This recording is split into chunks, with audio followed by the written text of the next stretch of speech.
let me please introduce you the moderator of the next panel.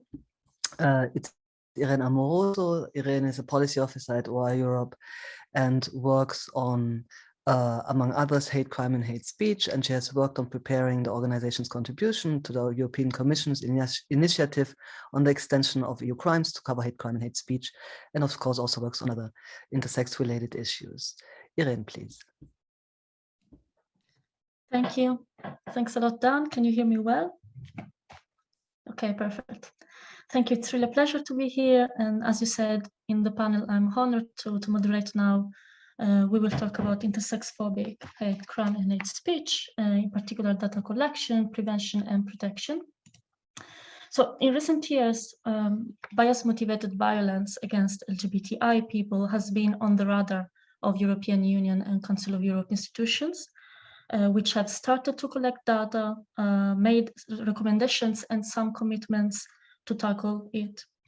In particular, we know that the intersex community is targeted by such violence in long-standing forms, such as, for example, physical and psychological violence, threats, harassment, etc., and also in relatively new forms, for example, hateful comments on social media.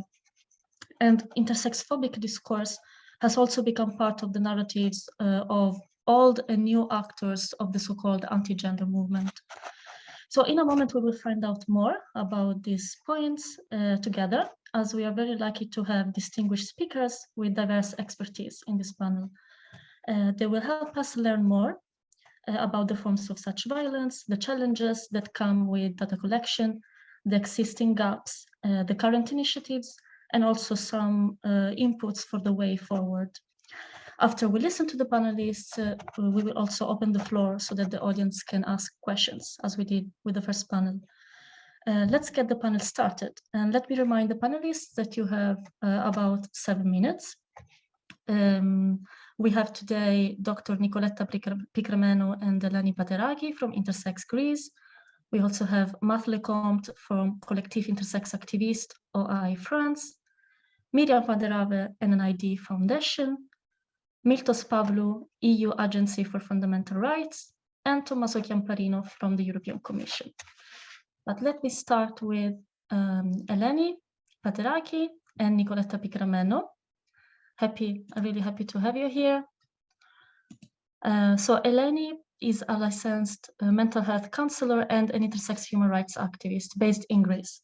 She has been facilitating intersex women's meetings in Greece since 2006. And she currently holds the position of the board of directors vice president in the Intersex Greece organization. Her goal as an activist is to protect every intersex person from harm and to promote a healthy sense of activism within the broader LGBTQIA+ community.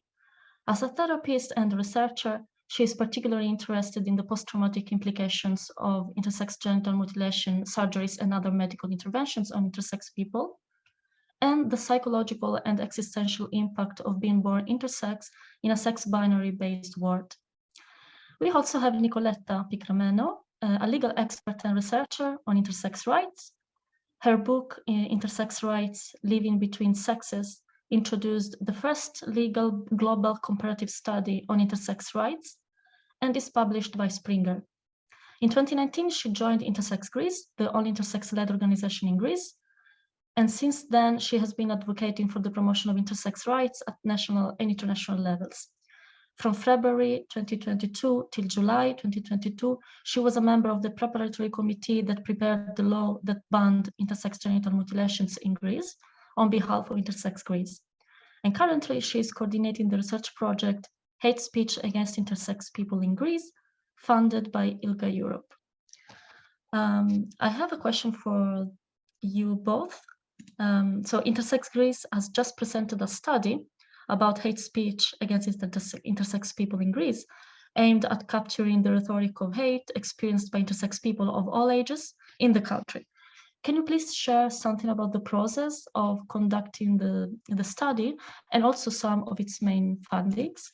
So Eleni and Nikoletta, the floor is yours. Thank you.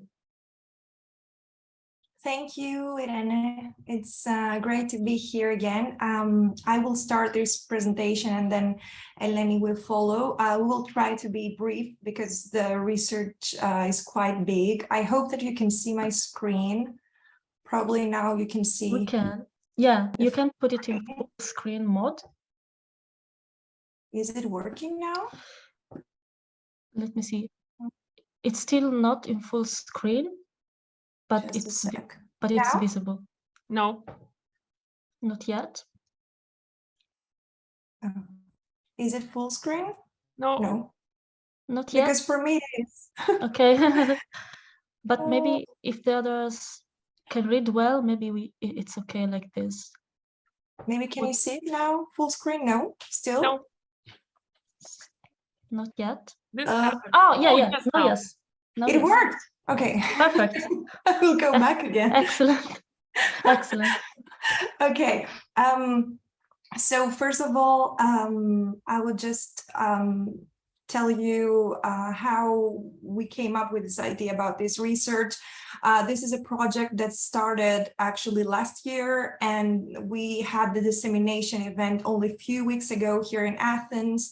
And we will publish the report next month in Greek, and probably in November we will have the English version online, so you can also see the findings. I will start with explaining how we came with the idea to work on this kind of project. So we were receiving a lot of complaints from members of the organization about incidents of hate speech, coming especially from the medical community. So we were thinking of collecting all these complaints and publish them. At the same time, we also came across several online posts. For example, we came across a blog which was probably run by the church that was sharing a lot of disinformation, online disinformation about intersex. And this research was funded by ILGA Europe. With this research, we had this opportunity to work on all the complaints that we had and all the data that we had all these years, and then analyze them and publish them. But then we had the first intersex community meeting last year, and we realized that there are even more complaints. And this is when we came up with the idea of also launching a questionnaire. So about the methodology, this is the first intersex-led research in Greece and probably one of the few worldwide, which means that professional researchers in this research were more like consultants, whereas intersex people themselves, they had the final say in all deliverables. And also they tested the questionnaire, they edited the texts, they checked if the language is appropriate, etc. Then it's a qualitative data analysis through the collection of complaints, as I said, and the use of an anonymous experiential questionnaire. At the same time, we conducted online research. There were some colleagues who did that and who are experts in the field, and they collected online information on hate speech from social media platforms.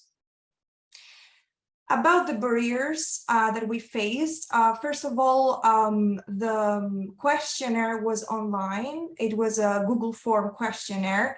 We launched the Greek one and everything worked perfectly. And then the second week, we launched the English one and it was hacked through the placement of a bot, and the bot distorted the answers. And if you look at the questionnaire right now, you will see that we have 21,000 answers, which are fake, of course.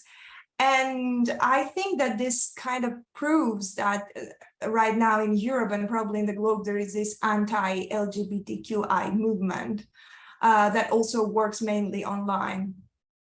Another barrier was that it was really difficult to get high participation because of the fear and stigma faced by the intersex community. So intersex members of the organization had to approach individually each of the members and tell them how important this research is. Then just to briefly mention, in July, Greece passed the law on intersex genital mutilations. We became the 5th country in the world to ban this kind of surgeries. And one big thank you to OII Europe, because you support us during this process. It was a long 6 months and it was not easy. So we were thinking that it's a great timing that right now we are having this research published, because you will see that the situation in the medical community seems quite challenging. And this probably will have effects in the implementation of the law. At the same time, in Greece, we have a law which is quite old, from 1979, on hate speech against intersex people. So actually, the sex characteristics were added just a few years ago. But unfortunately, no one is aware of that. No one is aware that in this law, the old law, we now have the sex characteristics ground in there. Even intersex people are not aware of that. And then on the research results that Eleni will present to you briefly, some of the results that we got from the questionnaire. Unfortunately, we don't have the time to present the results from the online study. We received 21 anonymous responses to the Greek questionnaire and 2 anonymous responses to the English questionnaire. Of the 21 respondents to the Greek questionnaire, 10 were intersex, 7 were parents of intersex persons, 4 were medical professionals with relevant experience in intersex issues. And then in the English questionnaire, all 2 respondents were intersex. So now I will pass it on to Eleni for the answers that we received.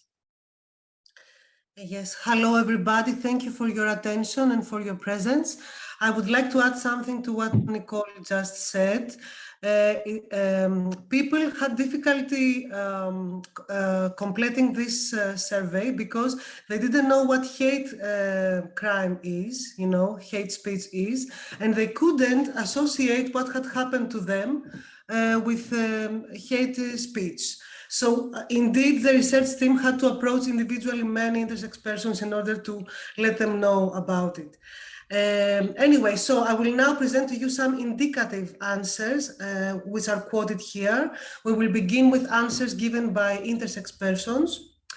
An intersex person mentions, when I decided to complain about the suffering, some endocrinologists treated me in a derogatory way, like a hermaphrodite person who is not to be helped by anyone, and this made me feel very bad. They actually knew nothing, as it turned out, and they were only relying on rumors and what some inaccurate books were talking about the whole thing. Next slide, please. Oops, sorry. Okay. We're here. Yes. Another person mentions that during the examination, the doctors were speaking English, and I told them that I can understand English. And then with a slightly ironic attitude, the doctor said, then we shall speak Turkish. Can you speak Turkish? I guess not. So next slide, please. Okay, another person mentions that my father was a gynecologist and he gave me estrogen and androgens from 15 to 21 years old without informing me about the possible implications on my body. And next slide, please. Okay, this is an answer given by a parent or caregiver or guardian of an intersex person in a conversation with a pediatrician regarding the development of the child's condition. We were personally, the parents, we were personally attacked with insulting and derogatory comments because we were examining the possibility of not interfering with the child's body without the child's consent, and let alone that it was for pure aesthetic reasons, as it turned out. And next slide, please. Okay, so in the question, when did you realize that the incident you experienced and described above was an expression or result of hate speech? This is what I was talking about before. 10 people realized in later years. 2 people have not yet realized it. Out of 21 people, so it's a very big percentage. In the question, have you reported the incident or incidents you described to us to a relevant body or authority? 11 people answered no, and I was not aware that I could report it. 9 people answered no, although I knew I could have reported it. And I think now that I'm giving, that Nicole has to make a comment here. Yes, so actually, especially these questions and also all the information that we got show us how hard the implementation of this new law is going to be. And maybe we reached a milestone with the ban of the surgeries, but the situation within the medical community looks quite bad. And it means that, of course, the law was passed in July. It doesn't mean that the attitudes within the community will change in August, for example. So first of all, this is quite challenging for us as an organization. And the second thing is that, as I mentioned, no one is aware of the law that we have on hate speech. And I have to say here that the government decided to start these trainings for the judges, and the first one took place on the National School of Judges a few months ago, and it was the first training about intersex rights. And right now there are so many judges who have cases who may be related to intersex, but they still don't know what intersex is. And they had many questions during these trainings, and hopefully we will work together with the government and raise awareness on the issue. Eleni, would you have to add anything? Not for now. I don't want to take more time from the panel. So thank you very much. And of course, we're open to questions afterwards. Thank you very much. Thank you. Thank you very much, Eleni and Nicole. Thank you. It was very interesting. Some highlights I have is that, of course, this is striking that the English questionnaire was hacked, and this is just an additional piece of evidence of what you already know, that there is this strong network across Europe, what is known as anti-gender movement. Also, other highlights are people don't know what hate crime and hate speech actually is, and this, of course, is a barrier to take into consideration when doing data collection. And another interesting thing is that just legal frameworks are not enough, because we need to raise awareness, and there's a lot of work to do beyond that. But of course, these are like precious initial steps. And I'm sure you can share more about the findings in the Q&A session. So thanks a lot. And thank you also for sharing the link for the website where the study will be published. So I can wait to read the report. And now let me go to the second panelist, Math Lecomte. So Math is an intersex activist and a member of Collectif Intersex Activiste OAI France. The Collectif is the only association of and for intersex people in France. It was officially launched in the 8th of November 2016 on Intersex Day of Solidarity. It defines itself as an LGBTIQ+, feminist, inclusive, self-organized collective across France. It is a member of OAI Europe and recognizes the Malta Declaration, an international platform of demands of intersex organizations. In particular, it is opposed to the pathologization of intersex people and strongly advocates for self-determination. So, Math, in 2019, the Collective published a selection of posts and comments appeared on the social networks on the topic of intersex. Can you please share with us some things about the different types of hate-motivated discourses that you found? And could you also talk about the difficulties and the strategies that you have been identifying to counteract online hate speech as an individual and as a community?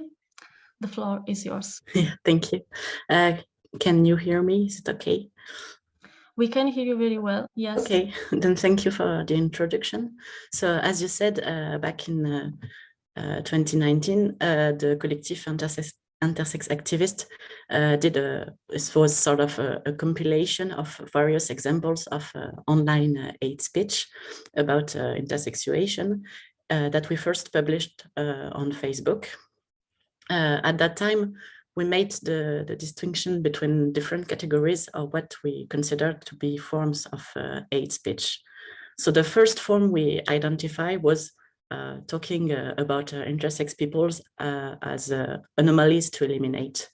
with the idea that there are only two viable sexes. Here we also found all the discourse on intersex people being useless to the species, for example.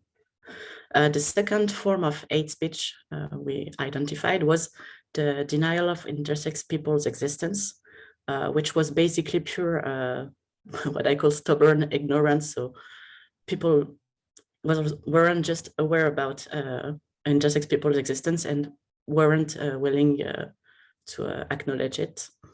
Then there was the data relativization and exclusion from human rights framework, with the idea that intersex people are such a minority that the questions of our inclusion should not even be raised in public space. Like, we're not a question, we are too few. There's too few of us.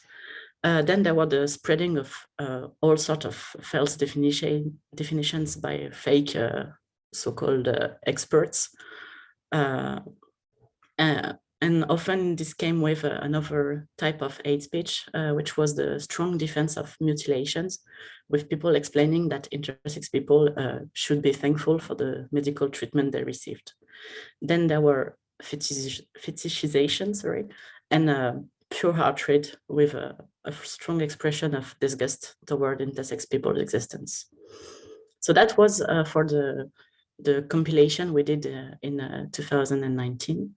And then in September 2022, the first French TV series with an intersex main character was released on a public platform, which is called France TV/.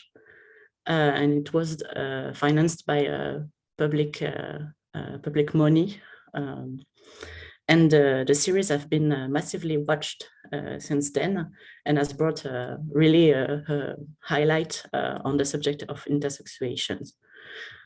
So for this series, the critics were mostly very positive, but a new form of hate speech against intersex people has now emerged. It's what we call the accusation of propaganda. So for the context, 1 or 2 years ago, has emerged in France the idea of the existence of what they call a woke ideology and LGBT propaganda. This is really directly connected to the anti-gender movement rhetoric. So for a long time, those accusations were mostly transphobic and homophobic, since intersexuation was unknown to the general public. And now, despite the really enjoyable promotion of intersex issues permitted by the release of a mainstream series, intersex people in France are now exposed to a lot more hate speech, especially from the far right. We see also the transphobic so-called feminists starting to use some of the tactics we mentioned to deny that sex is a social construct. Some so-called feminists in France even call themselves femalist. So they're not feminist anymore, they are femalist. This type of hate speech is mostly found in the comment section of some press article promoting the series, where little to none moderation is assured. The same phenomenon occurs with educational posts on mainstream information accounts on social media, suggesting that really it is the diffusion to the general public, so outside the LGBTIQ+ / ally community, that tends the most to generate this type of hate speech. So the first strategy we identified to counteract hate speech is to really to produce our own representation and discourse, and to share it massively via our network. And in this process, the allies have also a major role to play in the diffusion of our work. Sometimes some strategic choice might be made concerning what kind of response we are given, from some, for example, humoristic response to more serious press release, depending on the visibility and the notoriety of the person involved. The coordination is also an important aspect to counteract, for example, having multiple people relaying each other while responding collectively to hate speech. And as an individual, we think that self-protection is key. So don't hesitate to block, to mute, to restrain, and ask for community support. really it is of paramount importance to ensure community-based support to the targeted person, as well as psychological and legal support if needed. We should really, I think, we should really be clear about the unconditional support to our community members, and that's the main strategy to counteract hate speech, to bring community support. Thank you. Thank you very much, Marth. Some of the key points I picked up include that hate is really like multifaceted, like has multiple facets, including being bias, prejudice, and expression of disgust. And I think that you highlighted very well that this has different shades. And I think that the patterns that you have identified in this online expression of intersex phobia is really useful. You know, other things to consider, as you said, that when the awareness among the general public increases, for example, via this TV series, the exposure also increases. So here comes the point about strategies and community support, and of course the role of allies in really supporting the community and their own representation, like in their own words.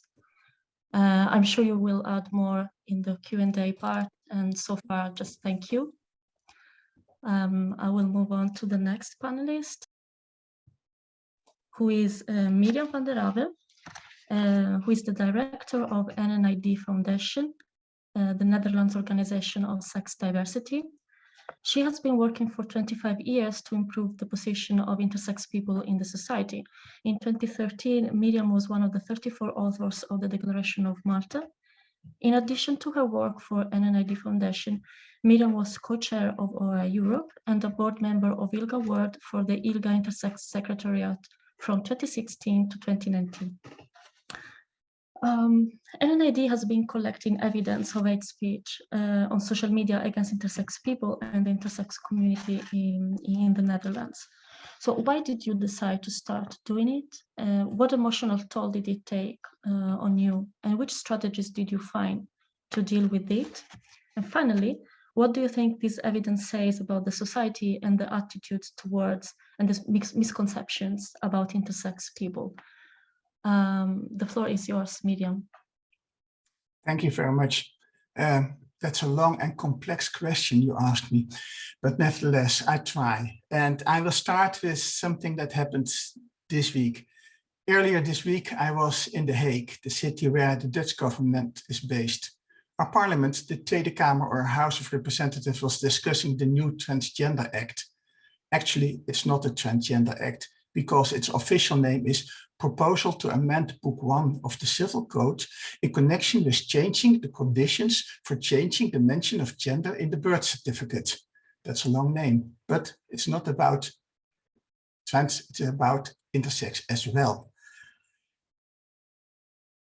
Moreover, the law is not new. The first Transgender Act dates back from 1984, and at that time it was a requirement that the body should be altered as much as medically possible to the desired gender. In 2004, that law was amended, and from then on, only a statement from a psychologist or a doctor was required. And with the changes now being discussed, even such a statement is no longer necessary. Moreover, it can be done at a young age. Actually, this is of course nothing new. There are several countries where it has been possible for some time. So why am I mentioning it? Good morning. Good morning, Becky. With the changes now being discussed, but I was talking about hate speech about intersex to be exact. And for the most of you, it will be no secret that intersex is often used by opponents of trans equality to make their point. And that was also the case in The Hague. But decent people, like members of parliament, never do that directly. So the hate speech was wrapped up in questions and arguments. Never have I felt so much pain as from the statements of people who want to protect us. In previous presentations, I have discussed what I call hard hate speech. that is outright discrimination for which, in theory, you could sue someone. For that, NNID analyzed online reactions to magazines articles, and we did that in 2017. And I will now share my screen. I hope that it will work. Share. Yeah, it's working perfectly. Yeah, okay. Now I can't see the rest of it, but nevertheless. Here you see the graphic presentation of such an analysis. On the right are the allies, on the left are the opponents. But there is a large group in the middle who do not yet agree with us, but are open to our arguments. That's the movable middle. I'm not going to discuss all of the reactions here, but I do want to show what the groups are roughly saying. The two groups in the middle are the people from whom we can expect soft hate speech. Here you see the doctors, there you see our allies, and this is the interesting group that can be our allies, but are often also the people who use terrible language that I describe as soft hate speech. I have another analysis for you, and then you see here that there is no movable middle at all. And this was about sport, and you see that there are many ideas about what is right about intersex in sport, far more than we had with the previous analysis. That is weird, because this is a very hard group to change for us.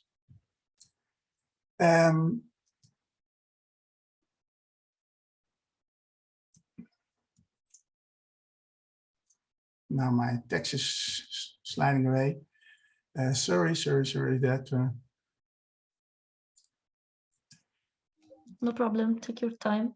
No, my screen is not responding. Okay, No. let's try it again. Yeah, we are back again. Soft hate speech. This is what I want to discuss with you, of course. This is the important part. There are many types of soft hate speech, but they all have the same characteristics. First, the author lacks knowledge. The author does not realize it himself that they lack knowledge, and that leads to confusion. For example, mixing up trans and intersex. They have heard something, but they are really not knowing what they are talking about. And the author refused to give up the position that was taken. The author finally believes that you are the one who does not understand. And that makes it really, really difficult to address this kind of hate speech.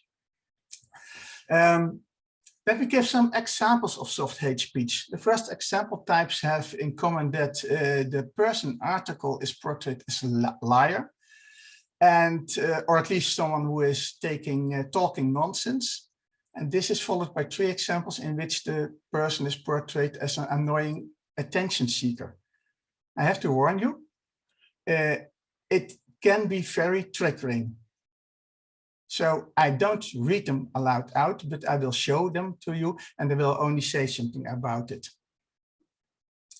This is the first type that we see. That is the question, also known as just asking. What you see here is that they address something that is only part of the story in the article, and then they say, or could it be that these people do not suffer, between quotes, from it all or not to that extent? And that is really tricky because they seem to just ask something, but actually they say, I don't believe you. A bit stronger version of that is, I really don't believe you. Again, it's about then a study, and then the person say, well, that means that there would be 130,000 people here. That is Belgium, I'm afraid, not the Netherlands, but of course I treat everyone with respect, but so many minorities have emerged who are also heavily discriminated against. And that seems pretty unlikely to me. So they really say, okay, I hear what you say, but I really don't believe you. So what you have to do is to prove it. And that is a bit difficult because the Danish study is proof. So why don't they accept it? The third type is even stronger. I can prove that it's not true.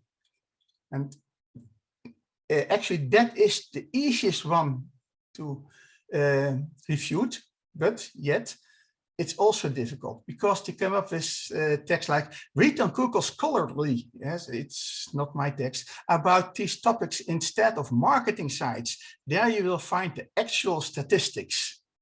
And then they refer to an article that's over 20 years old, and that's not very accurate, even not in that time.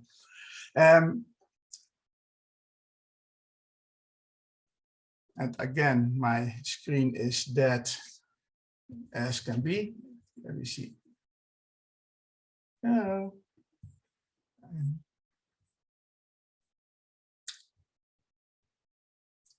The first type that I will show you is that they're becoming rude. They simply say, you don't respect my rights, so it's my right to be rude to you. And it ends with, you have to accept those who are more traditionally minded. But is it really accepting what I say? 5,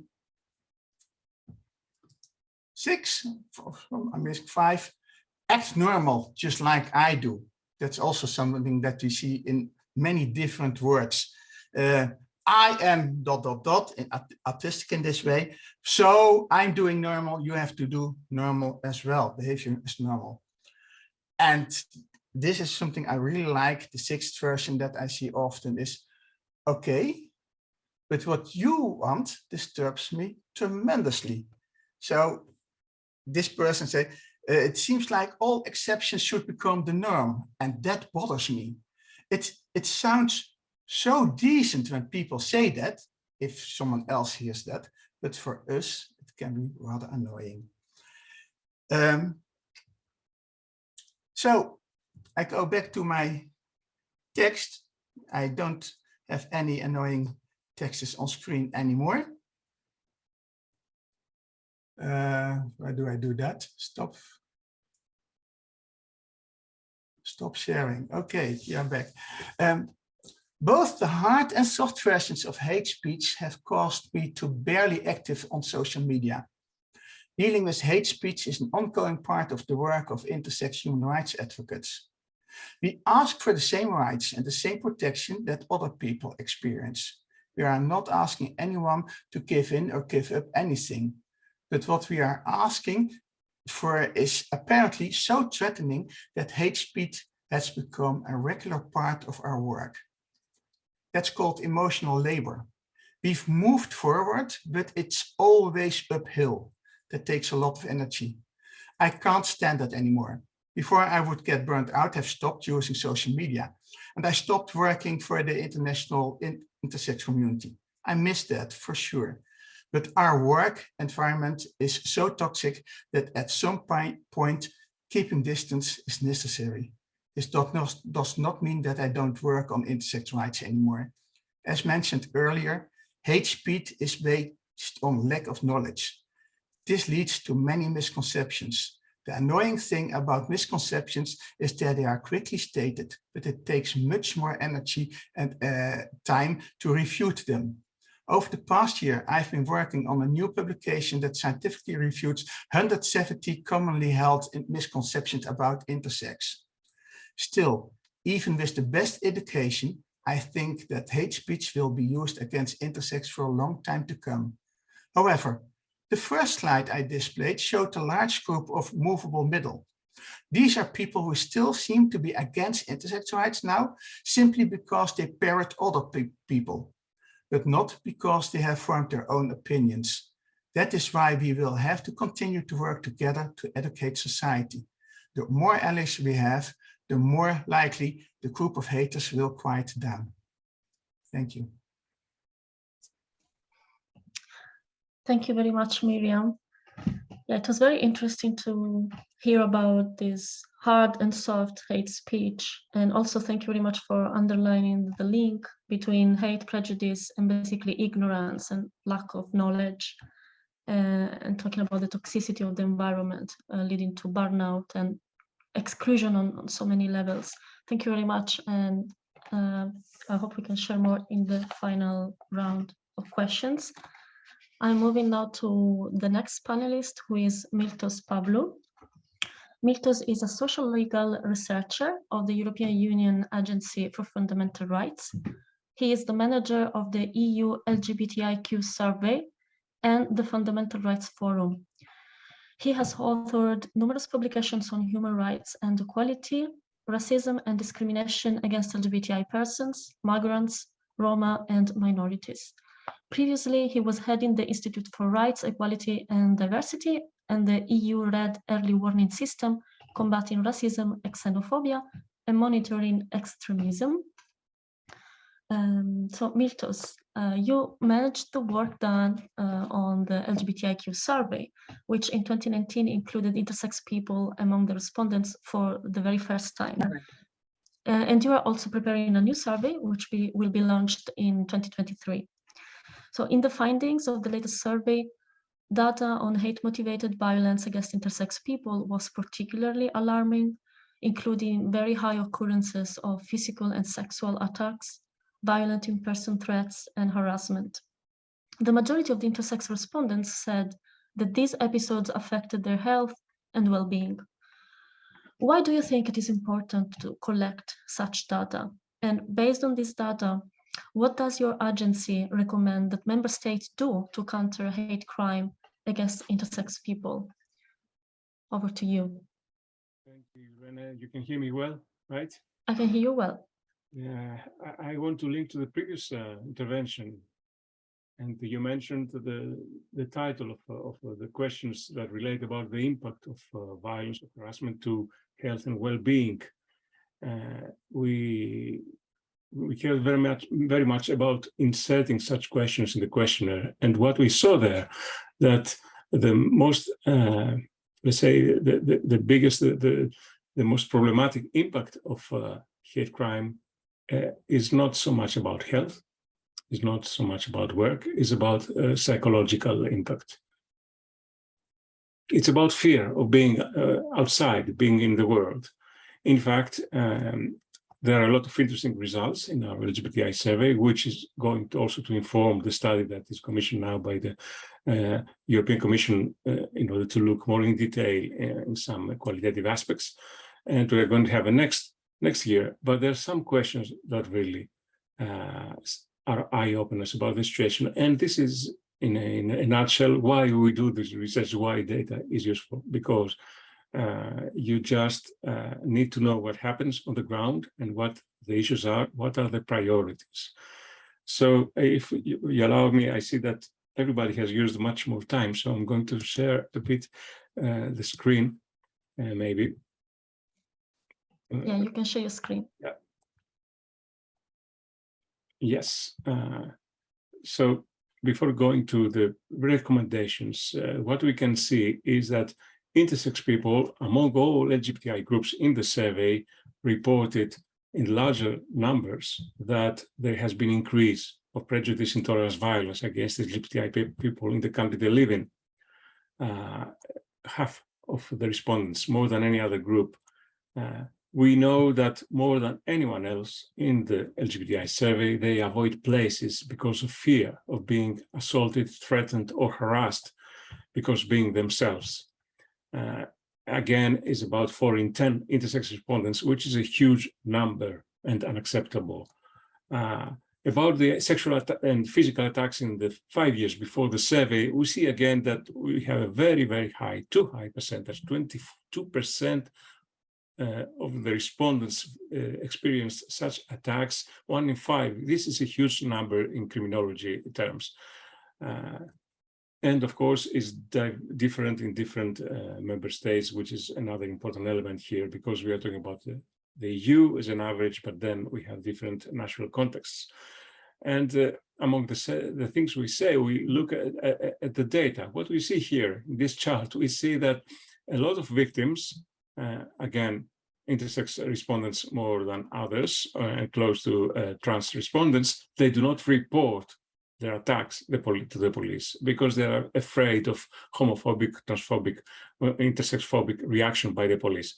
So there you go. We know what we need to do. We need to focus on specific services that the state is obliged to provide. And of course, regarding prioritization, we asked the intersex respondents, we submit to them a list which comes from OAII, basically. And you can see there that, of course, discrimination, 34% is considered to be the biggest problem, but then also bullying and violence. So what we say, what needs to be done? What can be done is that we need to accompany, let's say, the legal developments. For example, you heard before about the legal development in Greece, which is a country that one cannot say that it's very tolerant to LGBTI persons. In fact, I'm Greek myself. So you need to support the legal developments, the reforms, with a number of policy measures. For example, enhance and support visibility of LGBTI respondents. In this case, intersex respondents who, among all other groups, face, as we just heard from other interventions, the incomprehension, misunderstanding, or stereotypes, or negative stereotypes, or complete misunderstandings of what they are. And we need to support them with positive public discourse, which is a very important element. In this slide, I have inserted a couple of quotes by intersex respondents, and I remind also in view of the LGBTI survey of next year, LGBTIQ survey, that we also provide the possibility and the opportunity to respondents to give their own personal story in the end. So what needs to be done? We gave specific recommendations to try to train the police, for example.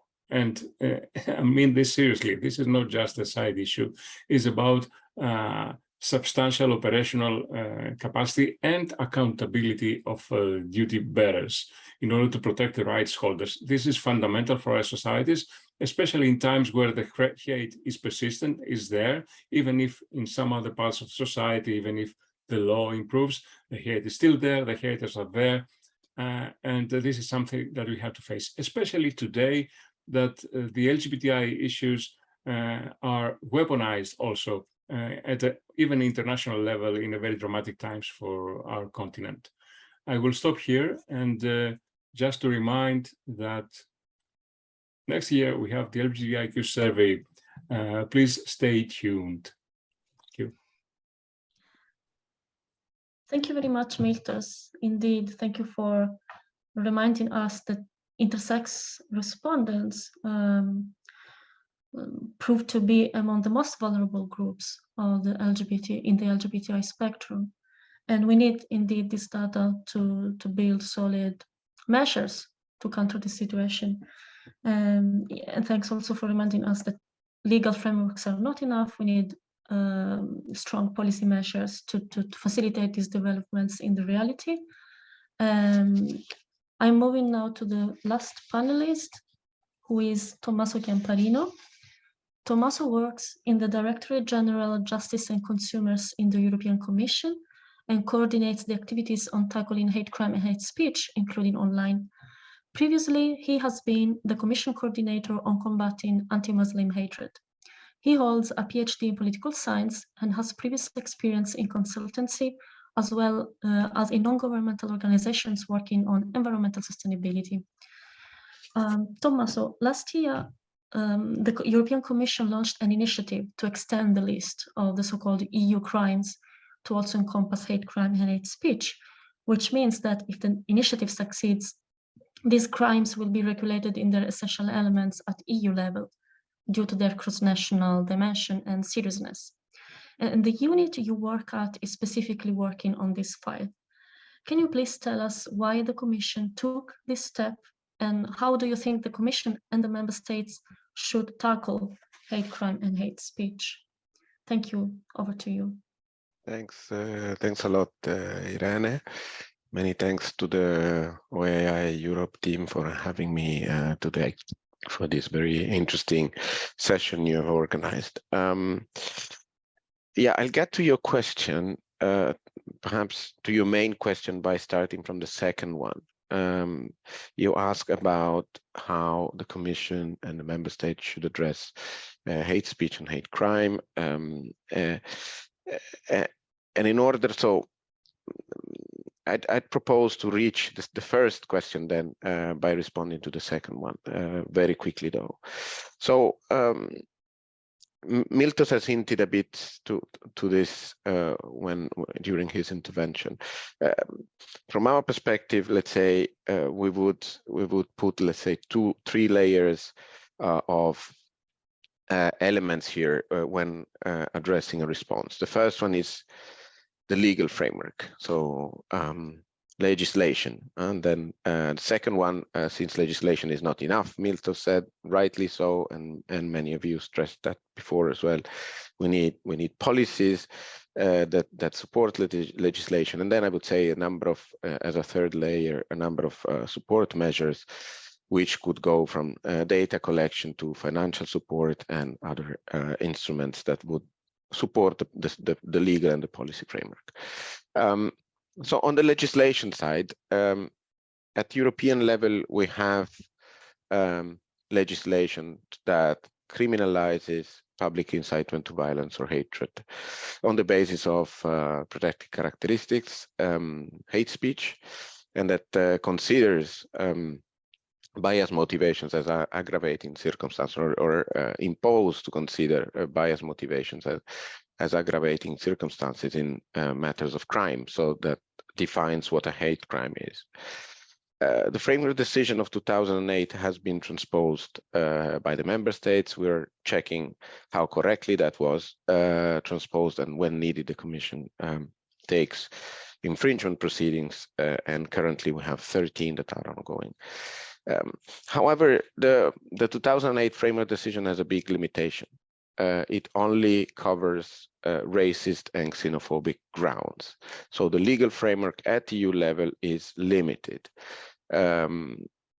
However, many member states, well, in some cases it was mentioned during the discussion earlier on, like Greece, national authorities in transposing the framework decision, or in addition to the transposition of the framework decision, have gone further and have embraced also other grounds, including gender identity, sexual orientation, sex characteristics, etc., as protected characteristics, and therefore being part of the criminalization of hate speech and hate crime. However, as you understand, I mean, this makes the situation in Europe quite diverse in terms of legal certainty, and this is basically the background on which the Commission has decided to act with the proposal from last year to extend the list of EU crimes to hate speech and hate crime. I'm not a lawyer myself, so I will not bore you with legal aspects which I don't command anyway. So, but I'll try to make the story as easy to understand as possible. Basically, in the treaties, we have at Article 83 a list of crimes that, for their nature, being particularly serious crimes and with a cross-border dimension, can be disciplined legally at European level. Currently, you have terrorism, child sexual abuse, and other particularly serious crimes. The proposal that the Commission made was to include in this list also hate speech and hate crime.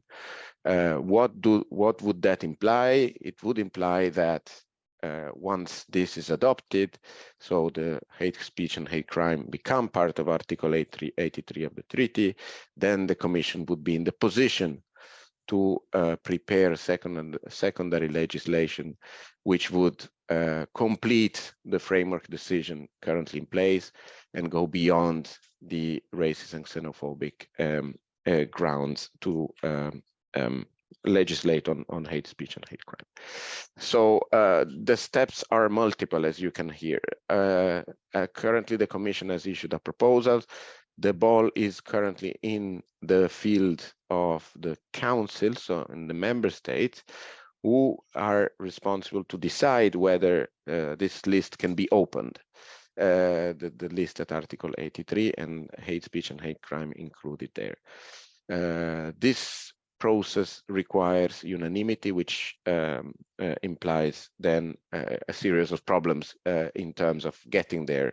As you can imagine, it is enough that one member state blocks it, and the process cannot continue. So we're currently pushing and waiting and hoping that the Council will soon take a positive decision in that direction. But as you can imagine, there are certain oppositions in a given number of countries.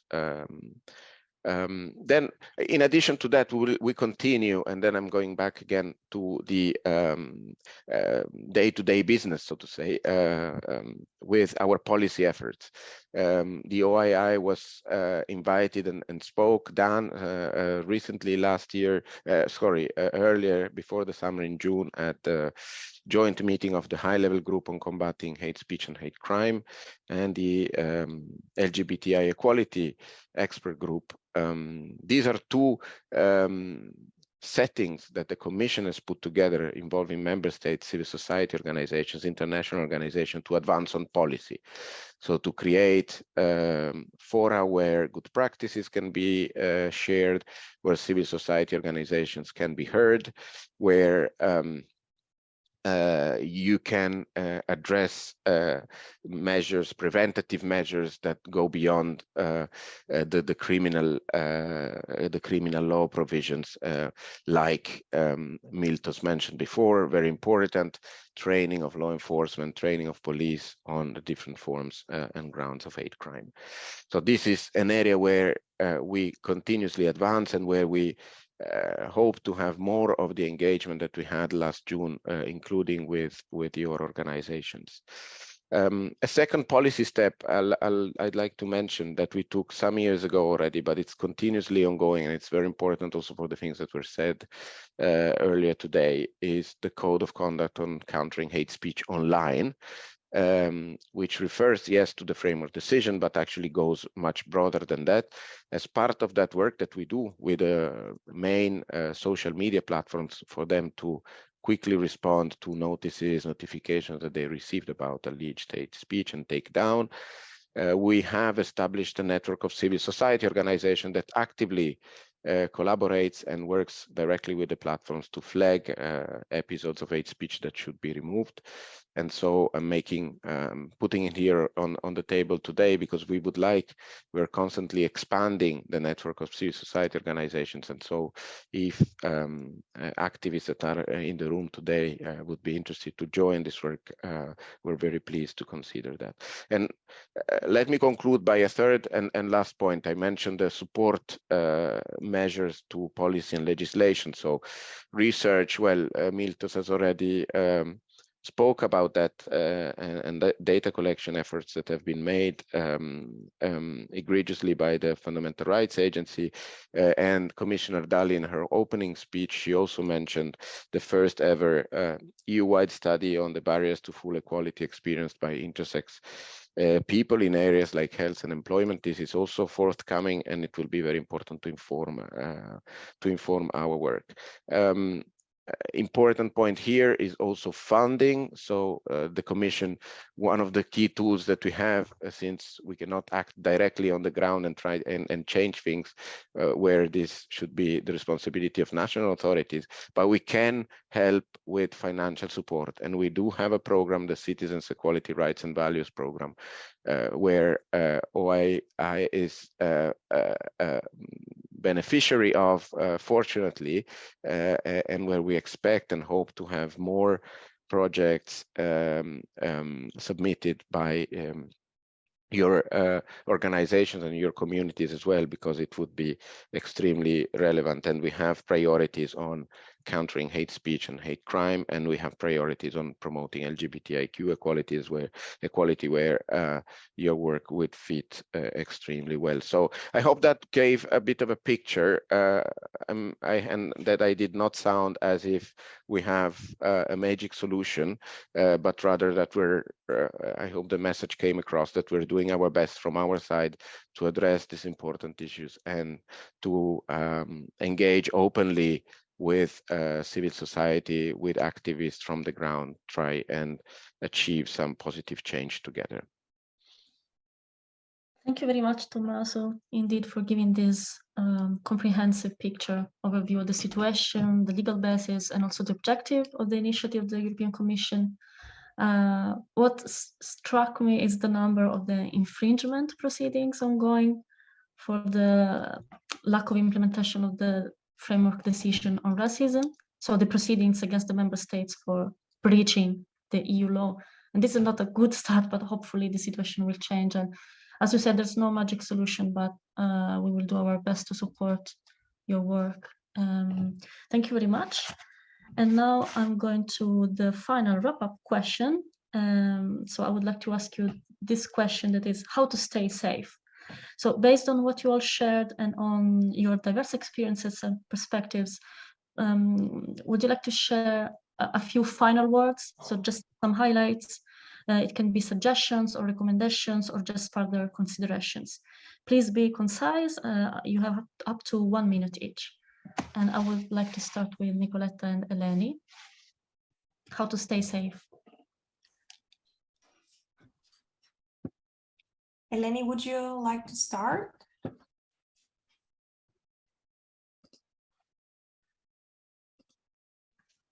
Hello, everybody. Can you repeat the question? Yeah, it's just a final wrap-up question. If you have anything more to share about how to stay safe. How to stay safe as intersex persons? Yeah, you mean if you have some final recommendations or final suggestions, just in a few words. Okay. I think in order to stay safe, we must assure that the laws are with intersex people, so that if an intersex person experiences something like the incidents that we described or my co-speakers described, they can address to the authorities and have a kind of result. For example, we know that lately in Greece, there have been very few incidents which were addressed to the police. And we have found a very good employee in the police department in Athens, who is really for LGBTQI rights. So this is something, so we have to be able to address the issues, the intersex community to be able to address the issues they're experiencing and have correspondence by the state. This is what I would say. Thank you, Eleni. I don't know if Nicole who has something to... Yes, on the police data that Eleni mentioned, it's quite interesting that the police shared with us complaints from LGBTQI persons. The problem is that the data is not disaggregated. So we cannot really see who is intersex, who is trans, and this is an issue. So when it comes to data, and because we've been talking about it a lot today, I think that disaggregated data is really important, like we saw in the FRAS survey, for example. And then again, this approach on how to stay safe, I guess that it should be multi-dimensional. I mean, of course, there are the laws, then the implementation, then you need also psychological support as well. When something like that occurs, you need complaint mechanisms that are there and that persons are aware of these mechanisms and that they can access these mechanisms. So it's a quite challenging issue as well on how to stay safe, unfortunately, especially in these times where we have this anti-gender movement, which is operating online and is getting bigger and bigger, as we also saw lately with all the political developments in Europe. Thank you very much. Math, would you like to take the floor for some final comments? Yep, so I will might mainly talk about online hate speech and how to stay safe. So the first thing, I think, it's keep in mind that it's okay to rest. Like as an individual, even an activist, you can't bear the weight of educating or confronting every hater you encounter. You can also ask other activists to support you. And I would really like, that's the main thing, to remind to the institutions or the media that are promoting intersex issues. It's also part of your job to ensure our safety, especially by moderating or restraining the comment section if it exists. Because the main part of online hate speech can be found in the space. So really, it's not only your job to give intersex people a place to speak, but you have to make it a safe space. Thank you, Math. Over to you, Miriam. Well, I think that my advice to be safe, to stay safe, is twofold. First, never forget that you can change the world. You alone, together with all those other people, can change the world. And you have to believe that all those people can shout, but never be afraid, because you have your friends. And those in the intersex community are important. So trust on them. And second, sometimes you have to stay away from the intersex movement for a couple of years or a couple of months or a couple of days, I don't know. But it's really important that sometimes you can have some rest and that you are not always that visible intersex human rights defender. Very well said. Thank you very much, Miriam. Unfortunately, Miltos Pavlou had to leave and says goodbye to everyone. So I'm handing over to Tommaso. Yes, thank you. I think, well, from our perspective, the question is rather how we can do something useful to help people to stay safe or safer. And I would perhaps say, well, we have done for many years now policies that are comprehensive policies on tackling hate speech and hate crime, comprehensive policies about LGBTIQ equality, addressing all individual situations, and with very sort of broad spectrum measures. I didn't mention the LGBTI equality strategy of the Commission, but it's of course for us a very important step forward in that direction.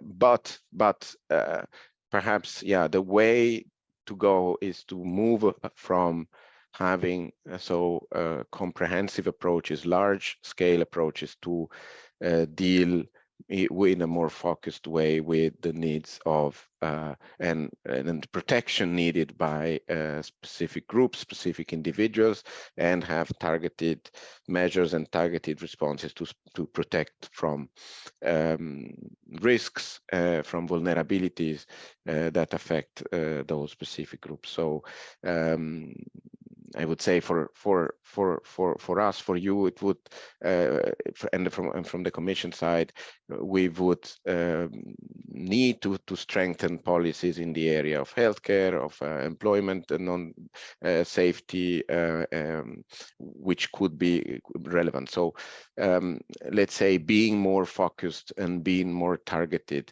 in order to respond to the very different fragilities and vulnerabilities.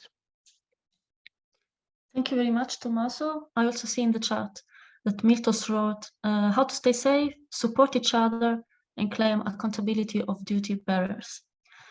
Thank you to all the speakers. I know that we at least have some minutes left, so I'd like to open the floor to the audience. Please feel free to raise your hand physically or via the Zoom feature, and you can also write something in the chat. So is there any question for our panelists, or even any comment? I have a quick comment, if I may.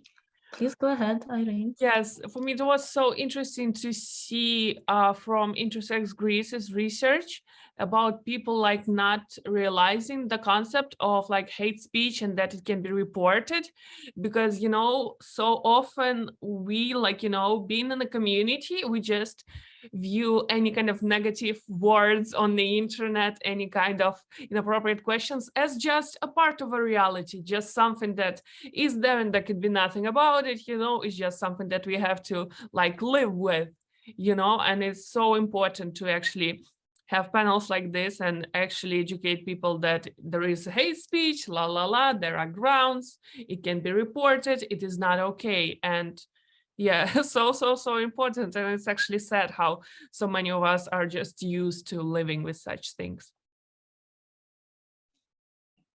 Thank you very much, Irene, for sharing it. Very good point.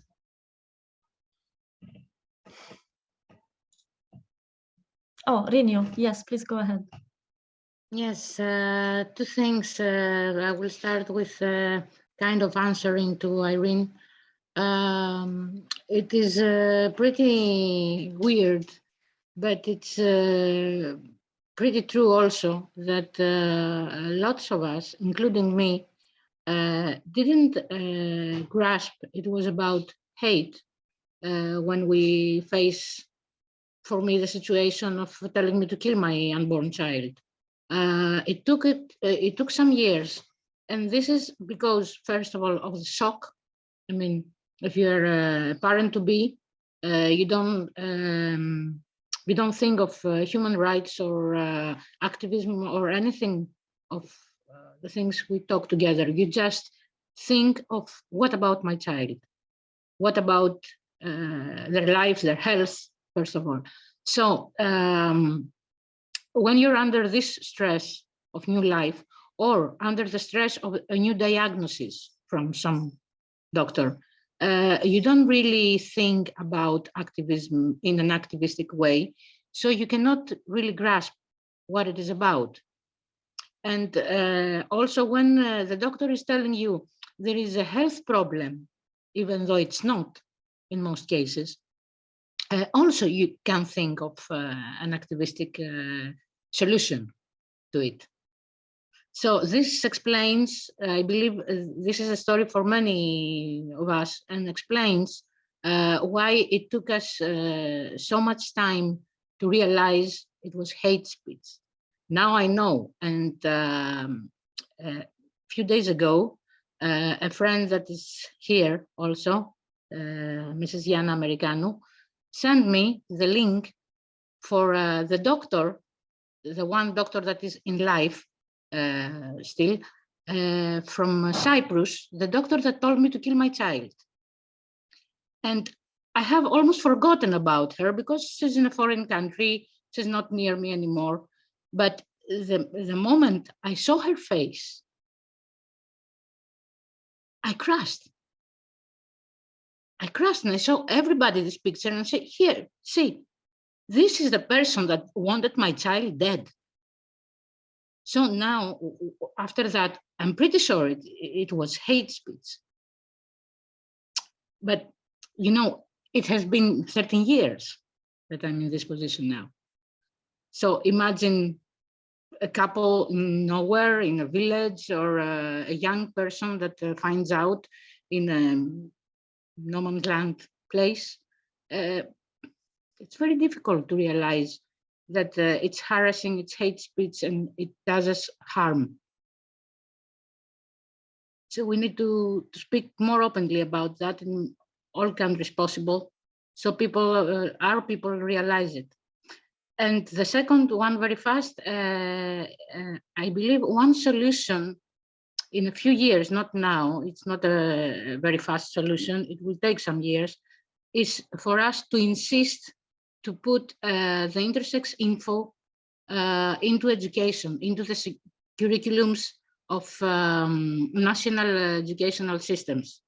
Because if we do so, if we manage so, and this must the Europe hear about it, the FRA, the Council of Europe, all of them should try to push in this direction countries So the new generations will know what we talk about, and finally, hate speech about intersex is going to cease.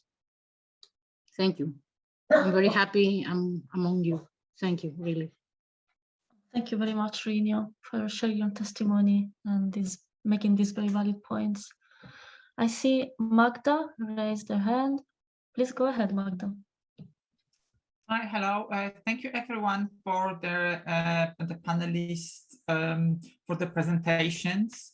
Miriam, I think you brought up very interesting concept, which I never really seen the differentiation between, type of hate speech, and it made me really think and reflect of what you, Irene said, or Rino said, that sometimes we as activists get involved in this conversation with this well-meaning soft hate speech. And I think this concept has to be more popularized in our community. We have to educate ourselves and also educate ourselves in how to maneuver those situations, because it very often feels like somebody is well-intentioned and we can have this opportunity because we are on the mission, so to speak, to educate people, and that will change the world and all these things. But that's we put ourselves in very difficult situations.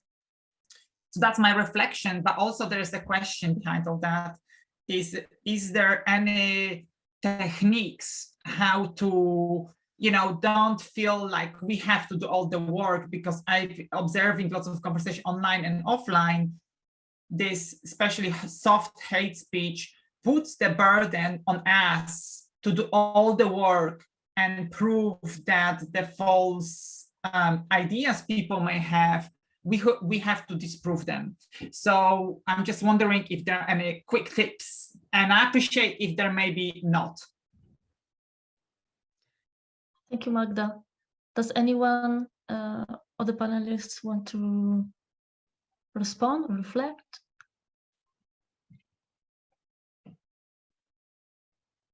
About tips not to get overburdened.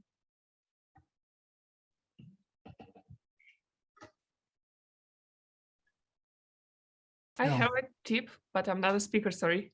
Miriam, go ahead. Miriam. I already gave my advice. Sometimes it's better to take a year off, do something else, and then come back with fresh new ideas, then keep working and then end up with some burnout. But that's not really a quick fix. Thank you.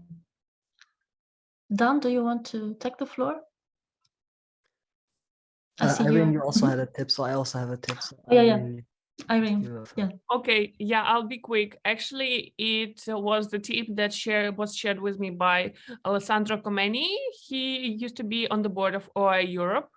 And once we were talking, actually at the second Joy Europe community event in Copenhagen, and I was telling him that I feel that I need to do everything possible, anything that's even impossible, because there are so few of us doing this job, and how can I allow myself to rest? I cannot. And he told me that you should try to think of your body as a computer, and if it will overheat, it will just break and stop working. So, you gotta not overheat it, not put too much pressure on it, so it will work long term. And this is what really helped me. Yeah, and my tip is about mostly when you talk to people that start quoting accurate or rather non-accurate data, to question the methodology. But of course, clearly this is a more in-depth conversation to have how to do that, which brings me to that I think we make a mental note and provide training on this at the next community event. Very interesting. Yeah, let's make a note. Is anybody in the audience who wants to add something or ask something?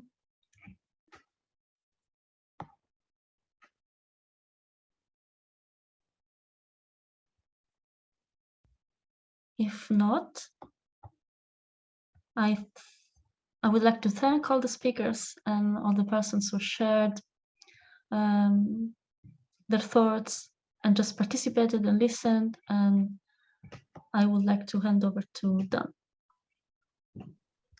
Thank you, Irene.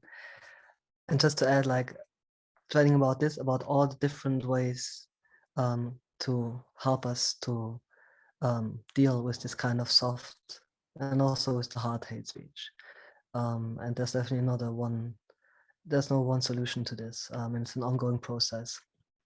And we need to be aware of this too. Well, so we're at the end of the afternoon. So this is basically where I have the privilege to unfortunately close the session because it was really wonderful to be with all of you. And this is also the thank you round. So let me do that. Thank you first and foremost to our wonderful panelists for your contributions, for being here with us, for the courage that you bring to live, to do what you do, to survive and be part of this community as intersex people and as allies, as representatives of institutions, and as part of this whole endeavor to make the world a better place for all of us. Thank you to the moderators who facilitated this very important exchange. Thanks to translators who helped to enable communication across language barriers. Thank you to the awareness team for helping to make this conference a safe place. Thanks to the whole OI Europe team for preparing the conference, and a special thank you to you, Irene, for all the organizing. And last but not least, I really want to thank you, the audience, as I already said, again, for being here with us today, for your interest, for your willingness to listen, and also we hope to spread the word afterwards. So I only can wish you a wonderful evening, stay safe, stay connected, stand together, and we're happy to see some of you tomorrow at the community event. Take care.